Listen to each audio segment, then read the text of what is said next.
좋은 땅은 말씀을 듣고 깨닫는 자니. 요절 23절 다 함께 읽어보겠습니다. 시작. 좋은 땅에 부려졌다는 것은 말씀을 듣고 깨닫는 자니 결실하여 어떤 것은 100배, 어떤 것은 60배, 어떤 것은 30배가 되느니라 하시더라. 아멘. 하나님 아버지 감사합니다. 이 시간 우리가 각자의 자리에서 일어나 예배 자리로 나왔습니다. 하나님 아버지 말씀을 통해 주님의 뜻을 들려주시고 주님의 사랑이 어떠한지, 우리를 향한 소망이 어떠한지를 알려주시기를 간절하게 기도합니다. 우리가 주님께 반응하게 하시고 주님을 경배하게 하시고 주님과 동행하는 시간 되게 하여 주옵소서. 감사하며 예수님의 이름으로 기도합니다. 아멘. 자, 오늘 말씀의 제목은 좋은 땅은 말씀을 듣고 깨닫는 자니입니다. 자, 우리가 배우게 될 13장 말씀은 예수님이 천국의 비밀에 관하여 8가지 비유로 가르치신 부분입니다. 오늘은 그 첫 번째 비유 말씀인데요. 천국이 임하고 확장하는 데 있어 가장 중요한 것 2가지가 있습니다.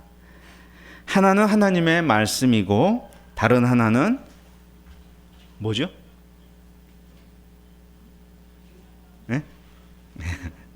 예, 사람의 그 마음, 듣는 마음입니다.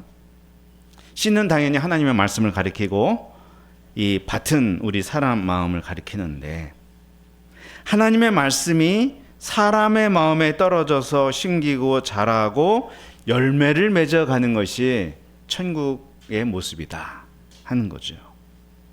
그러므로 말씀이 없다면 천국이 시작될 수 없고, 그 말씀을 받는 사람이 없다면 천국 확장도 요원한 일일 것입니다. 교회는 늘 선포되는 말씀을 듣는 무리들로 구성되어 있습니다. 그래서 교회를 작은 천국이다라고 말할 수가 있겠죠. 신자라면 누구나 교회에 나와 말씀을 듣습니다. 그런데 시간이 지나면서 차이가 나는데요. 마치 같은 나이에 초등학교에 입학하지만 몇 년이 지나면 학습 능력에서 차이가 나듯이 차이가 납니다. 누구는 입에서 감사와 긍정의 말이 쏟아지는데, 누구는 아직도 입만 열면 불평과 부정적인 말이 흘러나와요. 누구는 물질과 은사를 들여 섬기는데, 누구는 아직도 베풀기보다 섬김 받는 삶에 익숙합니다. 누구는 말하지 않아도 경건 생활을 하는데, 누구는 요구하고 보상을 해 주어야지만 경건 생활을 합니다. 말하지 않아도 전도한 사람이 있는가 하면, 권면하지 않으면 평생 한 사람도 전도하거나 성경을 가르치지 않는 분도 있습니다. 충격적이게도 적지 않은 사람들이 자신이 변하지 못하는 이유를 환경적 요인에서 찾는다는 거예요. 목사님 설교가 시원찮다. 내 옆에 있는 이 성도가 마음에 안 든다. 예배가 피곤하다. 잔소리가 많다. 해라는 것, 내라는 것 많다. 그래서 교회를 자주 옮겨 다닌다고도 합니다.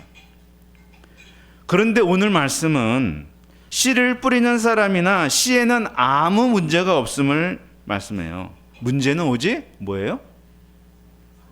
밭이다. 마음이다. 예수님은 4가지 종류의 마음밭을 이야기하시죠. 자, 한 사람이 씨를 뿌리러 나갔습니다. 뿌리는데 덜어는 길가에 떨어졌고, 덜어는 흙이 얇은 돌밭에 떨어졌고, 덜어는 가시떨 위에 떨어지고, 덜어는 좋은 땅에 떨어졌습니다. 똑같은 씨인데 이 밭의 상태에 따라 달라졌어요. 길가는 당연히 씨가 파고 들어갈 여지가 없으니 굴러다니다가 공중의 새의 먹이가 되어버렸죠. 흙이 얇은 돌밭은 씨가 속으로 들어가고 싹이 나왔으나 뿌리가 없어 햇볕이 내리쬐자 말라 죽었습니다. 가시떨기에 떨어진 것은 가시의 기운이 막혀 제대로 자라질 못했습니다. 오직 좋은 땅에 떨어진 것만 100배, 60배, 30배 열매로 성장하였습니다. 자, 좋은 땅을 이제부터 옥토라고 부르고 나머지 세 개의 밭을 박토라고 불러보겠습니다. 박토. 자, 여러분 옥토인가 박토인가? 자, 박토와 옥토의 차이가 무엇인가 한번 우리 생각해 보면 좋겠어요. 과연 처음부터 차원이 다른 것인가? 근데요, 본문을 가만히 살펴보면요, 깨달음이란 단어가 굉장히 자주 등장하는 걸 볼 수가 있어요. 자, 19절을 보면 천국 말씀을 듣고 깨닫지 못할 때라고 그러죠. 깨닫지 못하면 길가가 되는 거예요. 자, 또 23절 마지막 말씀 보면 말씀을 듣고 깨닫는 자니 그랬죠. 깨달으면 옥토가 되는 거예요. 박토와 옥토의 가장 중요한 차이가 뭐냐? 깨달음의 차이라는 거예요.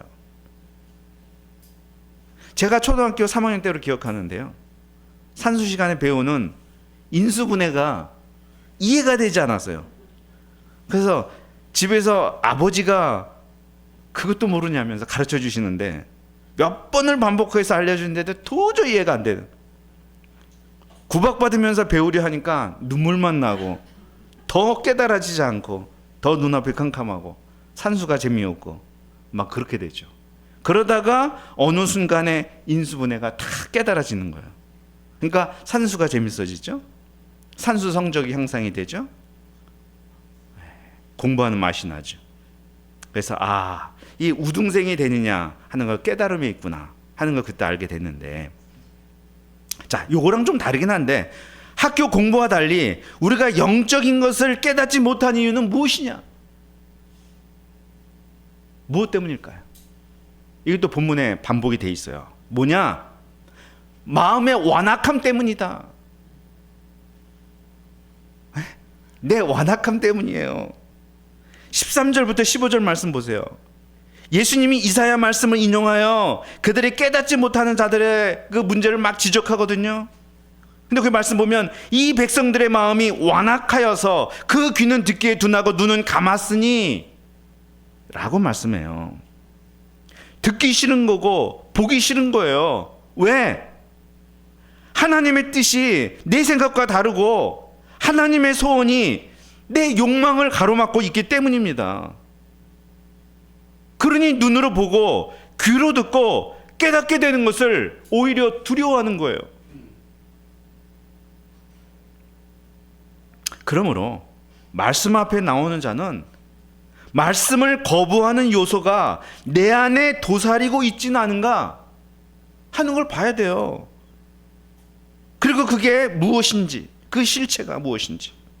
옥토가 되려면 내 마음의 상태가 어떠한지, 나의 완악함이 어떠한지 그걸 먼저 볼 수 있어야 돼요. 자, 길가와 같은 마음은 말씀에 조금의 여지도 주지 않는 마음이에요. 강한 내 생각, 편견, 고집을 지니고 있어서 마음으로 들어오는 말씀의 씨를 계속 거부합니다.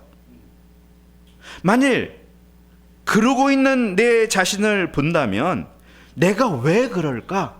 내가 왜 말씀을 거부하지? 왜 말씀을 굉장히 부담스러워하지? 하는 걸 봐야 돼요. 말씀 자체가 부담스러운 게 아니라 내 마음에 문제가 있는 거예요. 예를 들면 이런 거예요. 원하지 않는 모습으로 변화될까 봐, 새로운 삶을 경험하게 될까 봐 두려워하는 마음이 있다든지, 재미가 있던 이전의 삶과는 작별을 하고 뭔가 불확실한 미래를 만나야 한다는 불안감, 혹은 과거에 받았던 상처가 마음에 딱딱히 굳어 있어 말씀을 튕겨내고 있는 것인지 모릅니다. 길가와 같다고 해서 길가 같은 사람이 언제나 길가는 아니에요. 변하지 않을 것이라거나 천성이 글러먹었거나 독정이라거나 이게 낙인 찍으면 안 됩니다. 스스로도. 예수님 말씀하신 네 가지 마음밭은 다 성향일 뿐이며 고정된 기질이 아닙니다. 사람마다 네 가지 성향을 다 보유하고 있고 특정한 환경을 만나면 특정한 성향이 크게 나타나는 것뿐입니다. 돌밭과 같은 마음은 말씀을 거부하진 않습니다. 즉시 기쁨으로 받아들인다고 하십니다. 다른 걸 먹지 않아도 말씀만으로 배부를 것처럼 반응을 해요. 그런데 뿌리가 없다, 뿌리가 깊지 못하다 말씀하죠. 그래서 환난이나 박해가 일어나면 넘어지고 만다고 말씀해요. 그에게 문제는 무엇입니까?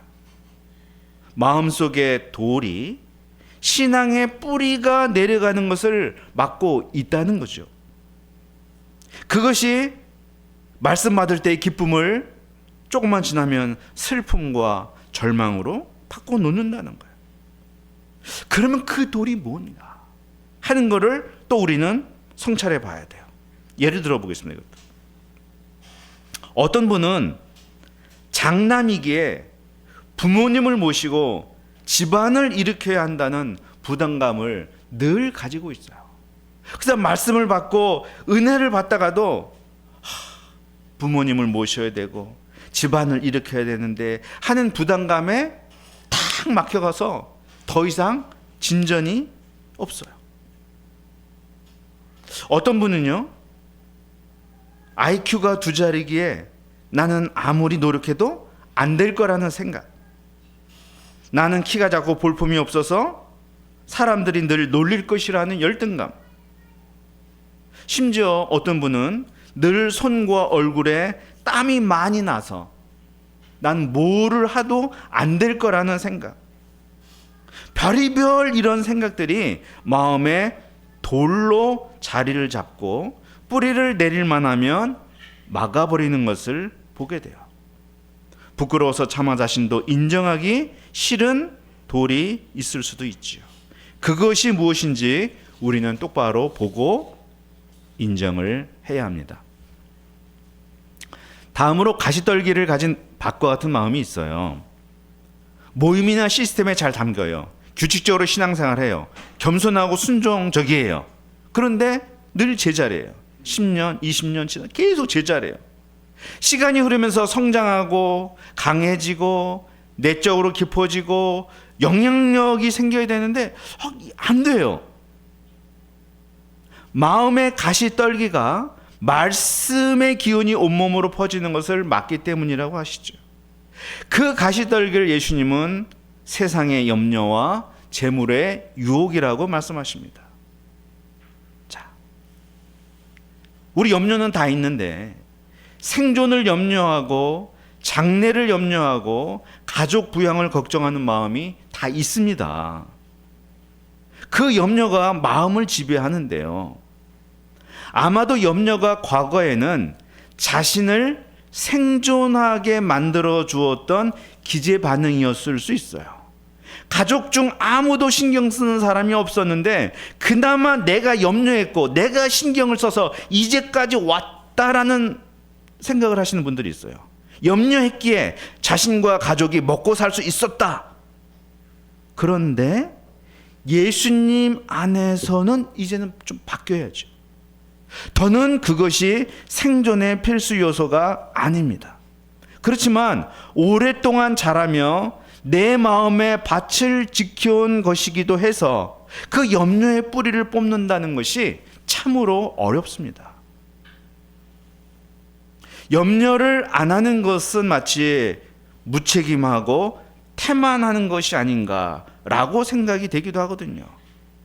이러한 염려는 곧이어 재물의 유혹으로 연결이 됩니다. 염려는 물질에 집착하고 풍요로운 물질을 동경하게 만들죠. 그러다가 결국 어떤 그 대박을 터뜨리고자 하는 마음이나 한탕주의에도 끌리게 되는데 이것이 재물의 유혹이다 하는 것이죠. 요즘 삼전이나 하이닉스 주식으로 대박을 꿈꾸다가 반토막이 나서 고통으로 부르짖는 사람들이 여럿 있다고 하는데요. 재물의 유혹이라는 것이 이런 것이죠. 그 세력이 어마어마해서 말씀이 비집고 들어갈 공간이 없다는 거예요. 옥토가 되는 길은 이러한 나를 정직하게 인정하는 데서 출발합니다. 완악하고 두려움이 있고 돌과 가시 떨기가 있는 나 자신을 인정해야 됩니다. 왜냐하면 치료와 변화는 지금을 인정하는 데서 시작하기 때문입니다. 그리고 주님 앞에 드러내야 합니다. 앞에서 얘기했지만 옥토와 박토의 차이는 깨달음의 유무에 있습니다. 말씀을 깨달을 뿐만 아니라 나 자신을 깊이 깨달을 때 마음밭은 기경이 되기 시작합니다. 옥토가 되는 것이 내가 원해서 될 수 있는 것도 아니고요. 깨닫는 것도 내가 원한다고 되는 것도 아니에요. 그것은 성령이 하시는 일입니다. 예수님은 제자들에게 성령을 약속하시면서 이런 말을 하신 적이 있죠. 성령이 너에게 모든 것을 가르치고 내가 너에게 말한 모든 것을 생각나게 하리라. 성령이 와서 죄에 대하여, 의에 대하여, 심판에 대하여 세상을 책망하시리라. 이 가르치고 생각나고 책망한다는 말은 모두 성령께서 깨닫게 해주신다는 말입니다. 우리는 사복음서의 제자들과 사도행전의 제자들이 며칠 차이가 나지 않는데 굉장히 달라진 것을 볼 수 있습니다. 경쟁하던 자들이 협력하는 자들이 되고 겁 많던 자들이 담대한 자들이 되었어요. 무엇보다 인간적이던 자들이 매우 영성이 충만한 자들이 되었습니다. 그 차이는 뭐냐? 성령이 오셔서 그들을 깨우치신 사실에 있습니다. 나의 힘만으로 딱딱한 밭을 부드럽게 만들 수 없습니다. 나의 의지만으로 돌을 걷어내고 가시떨기를 뿌리 뽑을 수 없다는 거예요. 에스겔서를 보면 메시아가 오면 벌어질 일에 대해서 그가 이런 예언을 하셨습니다. 또 새 영을 너희 속에 두고 새 마음을 너에게 주되 너희 육신에서 굳은 마음을 제거하고 부드러운 마음을 줄 것이며. 그래서 이 마음밭 기경이라는 것이 온전히 하나님의 은혜로만 되는 것을 알았던 다윗은 이렇게 기도했죠. 하나님이여, 내 속에 정한 마음을 창조하시고 내 안에 정직한 영을 새롭게 하소서. 결국 깨달음이란 단순히 지적으로 정보를 이해하는 차원이 아닙니다. 돌이키기 싫어하는 완악함과 변화되기 두려워한 마음이 있다는 것을 알고 그 반대편에 서고자 하는 거예요. 다쳤던 마음의 빗장을 풀고 하나님의 말씀이 내 영혼의 깊은 곳까지 파고들도록 허락하는 수용과 회개를 하는 것이 깨달음이에요. 기쁨으로 반응하는 것으로 끝나지 않고 순종과 인내의 과정을 밟아가는 것이 깨달음이에요. 곧 하나님께 전적으로 항복하는 것입니다. 이것을 성령께서 돕고 계신다 하는 것입니다. 하나님이 성령을 통해 일하시면 어떤 일이 벌어지는가? 좋은 땅에 뿌려졌다는 것은 말씀을 듣고 깨닫는 자니 결실하여 어떤 것은 100배, 어떤 것은 60배, 어떤 것은 30배가 되느니라. 주님이 내 마음에 주권을 행사하기 시작하십니다. 사도 바울이 갈라디아서에서 그런 말씀을 했어요. 정과 욕심을 십자가에 못 박았느니라. 정과 욕심을 십자가에 못 박자 그는 성령의 이끌림을 받기 시작했고 그로 말미암아 바울 마음 안에 성령의 9가지 열매가 맺히기 시작한 것을 그는 말씀했습니다. 내가 아무리 노력해도 쭉정이 열매가 전부였는데 100배, 60배, 30배 열매를 맺는다고 말씀하십니다. 처음부터 100배라고 말씀하시므로 이 성령으로 말미암는 결과가 얼마나 충격적인지를 우리에게 선포하십니다. 오늘 말씀은 영적 궁핍에 시달리며 하나님과 교회에 많은 것을 요구하게 되는 우리들에게 주님이 주시는 말씀입니다. 하나님은 천국을 위해 이미 가장 좋은 말씀의 씨를 우리에게 주고 계십니다. 궁핍의 원인은 나의 마음에 있습니다. 변명할 수가 없습니다. 하나님은 완악해서 인정하려 들지 않고 두려워서 나를 드러내지 않으려는 우리 마음에 찾아오십니다. 성령으로 찾아오셔서 굳은 마음을 부드럽게 하고자 하십니다. 하나님은 내 마음에 주권을 행사하기를 원하십니다. 우리가 할 일은 완악함과 두려움을 회개하고 내 밭의 형편을 인정하고 주님께 항복하는 것입니다. 그리고 우리도 다윗처럼 하나님이여 내 속에 정한 마음을 창조하시고 내 안에 정직한 영을 새롭게 하소서, 이렇게 간구하는 것입니다. 우리가 열심히 사는 것도 중요하지만 하나님께 나를 맡기는 삶은 더 중요하죠.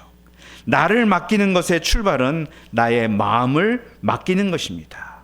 하나님이 내 마음의 주인이 되어 주시도록 맡기는 것입니다. 하나님이 성령을 통해서 기경하시게 되면 내 마음에 100배의 열매가 나타나게 될 것입니다.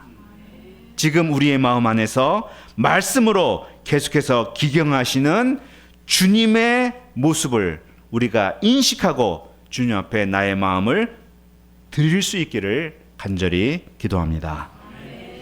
기도하겠습니다.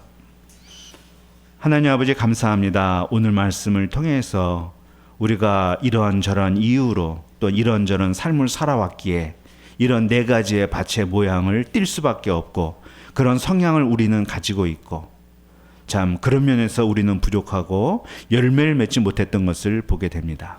그렇지만 주님께서는 끊임없이 찾아오시고 마음 작업을 하시고 그 씨가 떨어져 열매 맺도록 인도하십니다. 우리가 이 주님 앞에 나의 완악함, 나의 두려움 인정하고 회개하고 나의 밭을 주님께 열어드리고 주인이 되어 주시도록 간구하도록 도와주시기를 간절히 기도합니다. 감사하며 예수님의 이름으로 기도합니다. 아멘.